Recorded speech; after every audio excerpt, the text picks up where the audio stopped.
Hello दोस्तों, आज है विनती सीरीज का सेकंड क्लास और इस क्लास में मैं आपके लिए लेकर आया हूं ज्योग्राफी के कुछ चुनिंदे सवालों को जो कि आपके एग्जामिनेशन के लिए काफ़ी ज़्यादा इंपॉर्टेंट रहने वाले हैं दोस्तों। और जो भी सीरीज आपकी चलाई जा रही है सारे प्रश्न आपके लिए इंपॉर्टेंट रह रहे हैं।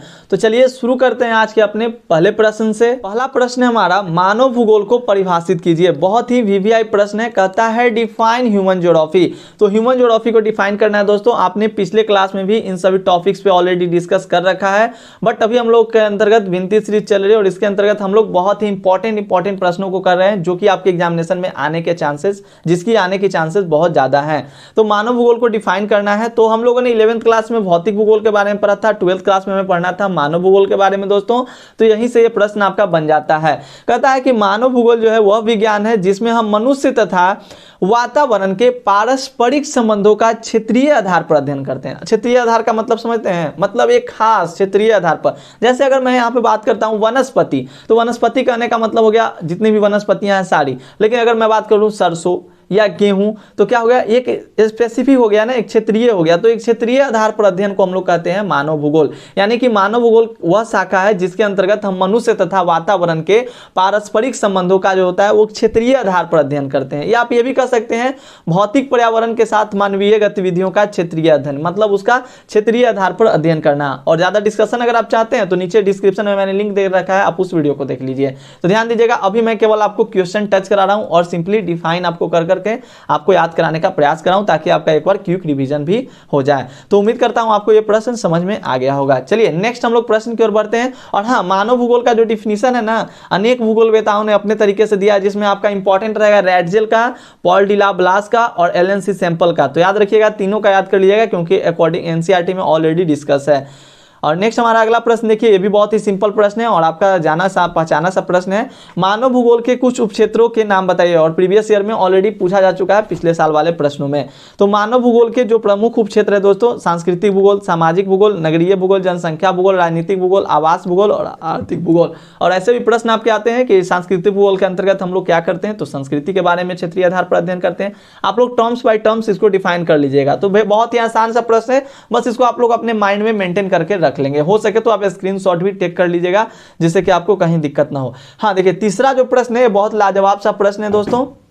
प्रश्न आपका है कि मानव के प्राकृतिकरण यानी कि नेचुरलाइजेशन ऑफ ह्यूमन से आप क्या समझते हैं। मानव के प्राकृतिकरण, तो सर्वप्रथम इसका अर्थ समझ लीजिए। मानव का प्राकृतिकरण कहने का मतलब होता है कि मानव को, यानी हम मनुष्य जो हैं, हम मनुष्य को प्रकृति के अनुसार अपने आप को ढाल लेना। यानी जैसे नेचर कर रही है ना, नेचर के अनुसार अपने आप को ढाल लेना। बरसात आ रहा है तो बरसात को सहना, गर्मी आ रही तो गर्मी को सहना, मतलब ना तो एयर कंडीशनर का उपयोग करना, कुछ भी एसी फ्रिज ये सारी चीजों का उपयोग ना करना। यानी कि प्रकृति के अनुसार हम अपने आप को ढाल लें, इसको कहते हैं मानव के प्राकृतिकरण। और इसे प्रश्न आपके निश्चयवाद से पूछाते हैं, तो इसी को निश्चयवाद विचारधारा के नाम से जाना जाता है। आप नीचे समझिएगा, मैंने बहुत सारे टर्म्स यहाँ पे आपके मेंशन कर रखे हैं। तो मानव का प्राकृतिकरण का मतलब होता है मानव का प्रकृति के अनुसार अपने आप को ढाल लेना मित्र, यानी कि प्रकृति के अनुसार खुद को ढालना। क्लियर।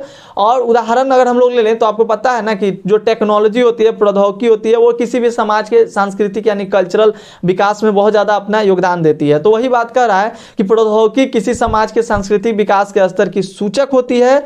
मानव प्रकृति के नियमों को अच्छे ढंग से समझने के बाद ही प्रौद्योगिकी का विकास बढ़ेगा। यानी कि जब मनुष्य ने प्रकृति के नियमों को समझा, नेचर के नियमों को समझा, नेचर के लॉ को समझा, तब जाकर इन्होंने टेक्नोलॉजी का विकास किया। और टेक्नोलॉजी यानी प्रौद्योगिकी से ही क्या हुआ, मानव समाज का विकास हो पाया। तो प्रश्न आपका आता है कि मानव के प्राकृतिकरण से आप क्या समझते हैं। तो ध्यान दीजिएगा, ये टर्म्स को आप केवल इतना याद रखिएगा कि मानव का प्रकृति के अनुसार अपने आप को ढाल लेना, और आप खुद ब खुद बनाकर लिख लोगे। Clear concept. अगला देखिएगा, थर्ड पॉइंट, जब प्रौद्योगिकी का स्तर निम्न था तब मानव प्रकृति के आदेशों के अनुसार अपने आप को ढालने के लिए बाध्य था। इस प्रकार की अन्योन्य क्रिया को प्रावर्णीय निश्चयवाद कहा गया है। और निश्चयवाद जो है वो आपकी पुरानी विचारधारा है। तो ये भी प्रश्न आपके पूछ जाते हैं कि निश्चयवाद से आप क्या समझते हैं दोस्तों। तो इसको भी अपने आप में माइंड में कंसेप्ट में रखिएगा कि मनुष्य को प्रकृति के अनुसार अपने आप को ढाल लेना आपका ये प्रावर्णीय निश्चयवाद के अंतर्गत आता है। इस अवस्था में मानव प्रकृति की सुनता था, उसकी प्रचंडता से भयभीत होता था और उसकी पूजा करता था। तो जो भी प्रश्न है मैं पॉइंट वाइज बनाने का प्रयास करता हूं ताकि आपको अच्छे से समझ में भी आए। देखिए 5 पॉइंट कहता है, यह पर्यावरण को नुकसान किए बगैर समस्याओं को सुलझाने पर बल देती थी। मनुष्य प्राकृतिक संसाधनों पर प्रत्यक्ष रूप से निर्भर रहते थे, यानी कि जो भी है भैया नेचर है, नेचर पे ही हम लोग क्या है डिपेंड है। ऐसा होता था किसके अंतर्गत, पर्यावरणीय निश्चयवाद के अंतर्गत, यानी कि मानव का प्राकृतिकरण। इस तरह से मानव का प्राकृतिकरण हुआ। क्लियर रहेगा। तो देखिए मैंने पहला प्रश्न आपको बताया कि मानव भूगोल से आप क्या समझते हैं। तो मानव भूगोल जो है वो मानव और आप कह सकते हैं भौतिक पर्यावरण और जो आपका मानव के बीच का जो है एक संश्लेषित अध्ययन है, रैडजल ने ऐसा कहा था। तो ये सारे टर्म्स को ध्यान रखिएगा। सेकंड था कि मानव भूगोल के जो आपके कुछ उपक्षेत्र हैं उसको बतलाना था। और थर्ड प्रश्न था कि आप मानव के प्राकृतिकरण से क्या समझते हैं। तो तीनों प्रश्न आपके लिए इंपॉर्टेंट है, क्या पता कौन सा प्रश्न पूछा जाए, तो थोड़ा सा ध्यान रखिएगा। और ज्यादा कोई हार्ड भी नहीं है, बस समझ लीजिएगा, आसानी से आप लिख सकते हैं। देखिए 4 नंबर आपका है, प्रकृति का मानवीयकरण क्या है, यानी कि ह्यूमनाइजेशन ऑफ नेचर। तो या तो मानव का प्रकृतिकरण आपके एग्जामिनेशन में पूछे, या दोस्त आपके एग्जामिनेशन में पूछते प्रकृति का मानवीयकरण। तो ध्यान दीजिए, प्रकृति का मानवीयकरण भी आए तो आपको वहां पे इसको डिस्कस कर देना होगा, यानी कि मानव का तकनीकी को अपनाकर प्रकृति को अपने अनुसार ढाल लेना। समझिएगा, मानव के प्रकृतिकरण में क्या होता था, मानव जो था वो प्रकृति के अनुसार खुद को ढालता था। बट यहां पे क्या हो रहा है दोस्त, प्रकृति का मानवीयकरण हो जा रहा है, यानी कि मानव जो है वो तकनीकी का यूज कर दे रहा है, टेक्नोलॉजी का यूज करके, और खुद को मतलब प्रकृति को ही विवश कर दे रहा है कि तुम मेरे अनुसार ढलो। जैसे आज आपको पता है अंतरिक्ष बहुत सारे अंतरिक्ष यान लॉन्च किए जाते हैं, तो वहां से क्या हो रहा है, प्रकृति को विवश ही नहीं किया जा रहा है कि तुम, मैं जैसा चाहता हूं वैसा तुम हो, यही नहीं किया जा रहा है। बड़े बड़ी नदियों को बांध बांध के रोक दिया जाता है, यानी प्रकृति को यह कहा जा रहा है कि नहीं जैसा मैं चाहता हूं ऐसा होगा, टेक्नोलॉजी का उपयोग करके। देखिए उदाहरण के लिए कृषि, नगर, पुलों का निर्माण, महासागरों पर समुद्री मार्गों के रूप में उपयोग, अंतरिक्ष में उपग्रह का प्रेक्षण आदि है ना टर्म्स।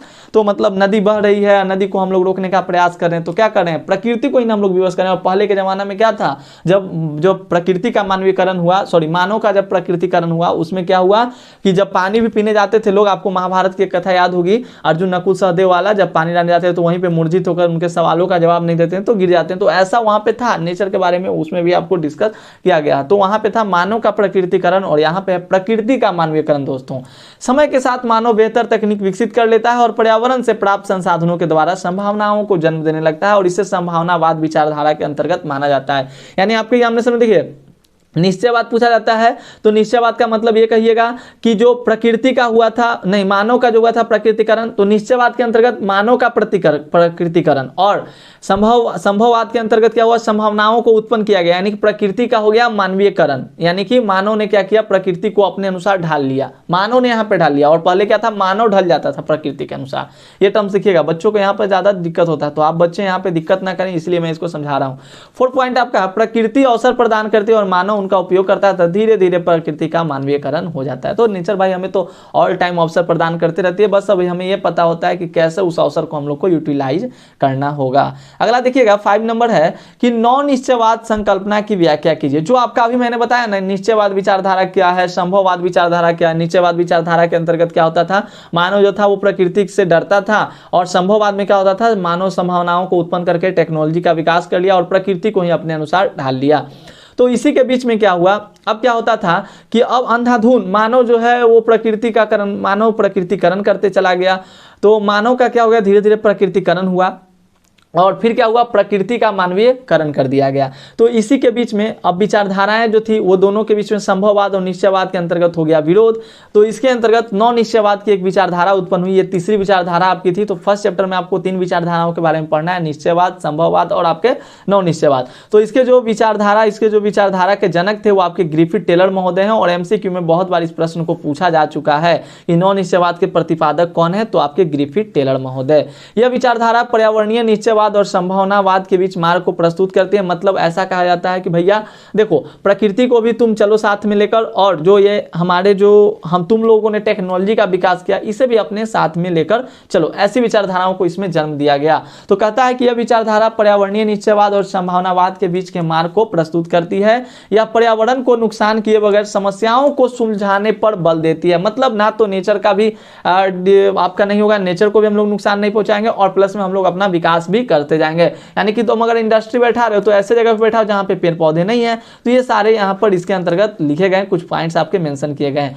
पर्यावरणीय निश्चयवाद के अनुसार मनुष्य ना तो प्रकृति पर पूरी तरह निर्भर कर रह सकता है और ना ही प्रकृति से स्वतंत्र रहकर जी सकता है। बिल्कुल भैया, नेचर से ना तो हम लोग अलग हो सकते हैं और ना तो नेचर को हम लोग पूरी तरह से गुलाम भी कर सकते हैं, नहीं कर सकते हैं। आप कितना भी गुलाम करने का प्रयास कीजिए ना, अभी देखिए सिंपल सा आप लोग देख रहे हैं महामारी चल रहा है, कोरोना महामारी आपकी, तो ये क्या हो गया, एक एग्जाम्पल है। नेचर ने क्या किया यहाँ पे, मानव तो चाह रहा है किसी तरह से कंट्रोल कर ले, बट नेचर, समझ चुके हैं आप। तो ध्यान दीजिएगा 4 नंबर पॉइंट आपका है, प्रकृति पर विजय पाने के लिए प्रकृति के नियमों का पालन करना एवं उसे विनाश से बचाना होगा। ये नौ निश्चयवाद के अंतर्गत आपकी विचारधारा के अंतर्गत इस पॉइंट को मेंशन किया गया है। प्राकृतिक देनों का प्रयोग करते हुए प्रकृति के सीमाओं का ख्याल रखना चाहिए। उदाहरणार्थ औद्योगिकरण करते हुए जंगलों को नष्ट होने से भी बचाना चाहिए। आप वहां पे इंडस्ट्री फैक्ट्री लगाओ जहां पे आपके पेड़ पौधे जंगल नहीं हो। तो उम्मीद करता हूं हेल्प तो आपके वीडियो करेंगे। 6 नंबर देखिएगा, कहता है जन्म दर से आप क्या समझते हैं, बहुत ही इंपॉर्टेंट प्रश्न, यानी कि बर्थ रेट। तो किसी देश या क्षेत्र के प्रति 1000 व्यक्तियों पर एक वर्ष में जन्मे जीवित बच्चों की संख्या को जन्म दर कहा जाता है। मतलब अगर बच्चे ने एक साल में कितने बच्चे, मान लीजिए एक साल में किसी क्षेत्र में या किसी देश में, आप देश से भी कैलकुलेट कर सकते हो, किसी क्षेत्र का भी कैलकुलेट कर सकते हैं, किसी महादेश का भी कैलकुलेट कर सकते हैं। तो ये आपका कैलकुलेट करने के ऊपर डिपेंड करता है। बस वहां देखना होगा कि वहां पर जो हुआ 1000 संख्या में टोटल, मान लीजिए 1000 बच्चा जन्म लिया तो कितना बच्चा जीवित है। बहुत सारे बच्चे मर जाते हैं ना जन्म लेते ही या जन्म के बाद, तो कितने बच्चे आपके जीवित हैं। तो किसी देश या क्षेत्र में प्रति 1000 व्यक्तियों पर एक वर्ष में जन्मे जीवित बच्चों की संख्या को जन्म दर कहा जाता है। एक वर्ष में, ऐसे जनरली देखिए यहाँ पर एक वर्ष मैंने मेंशन कर दिया एक अच्छा डिफिनीशन लगने के तौर पे, या आप सिंपली इसे याद रखिएगा, प्रति 1000 व्यक्तियों पर प्रति 1000 जन्मे शिशुओं पर जीवित बच्चों की संख्या को ही जन्म दर कहा जाता है, क्योंकि इसमें टाइम का कोई महत्व नहीं होता। ध्यान दीजिएगा। तो जन्म दर से आप क्या समझते हैं, सिंपली आपको इसको मेंशन करना होगा।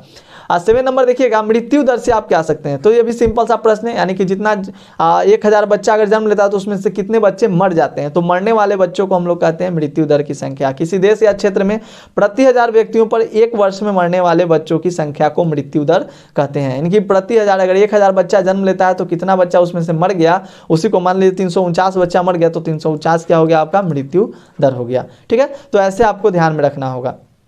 अगला हमारा प्रश्न देखिए 8 नंबर, जनसंख्या घनत्व क्या है, नहीं पॉपुलेशन डेंसिटी। दोस्त ये भी इंपॉर्टेंट प्रश्न है। पॉपुलेशन डेंसिटी से आप क्या समझते हैं, तो प्रति वर्ग किलोमीटर में रहने वाले लोगों की औसत संख्या को जनसंख्या घनत्व कहते हैं। और ये आपके कभी कभी ना कैलकुलेट करने के लिए भी क्या आ जाता है, तो ध्यान दीजिएगा, प्रति वर्ग किलोमीटर मतलब 1 स्क्वायर किलोमीटर पर कितने लोग निवास कर रहे हैं उनकी औसत संख्या। औसत मतलब समझते हैं एवरेज कैसे निकाला जाता है, एवरेज आप कैलकुलेट करने के लिए सीखते होंगे। तो टोटल जनसंख्या जितना हो जाएगा उसमें प्रति हम लोग वर्ग किलोमीटर से क्या करेंगे, उसको आप डिवाइड कर देंगे तो आपका निकल जाएगा। तो प्रति वर्ग किलोमीटर रहने वाले लोगों की औसत संख्या को ही जनसंख्या घनत्व आपके कहते हैं।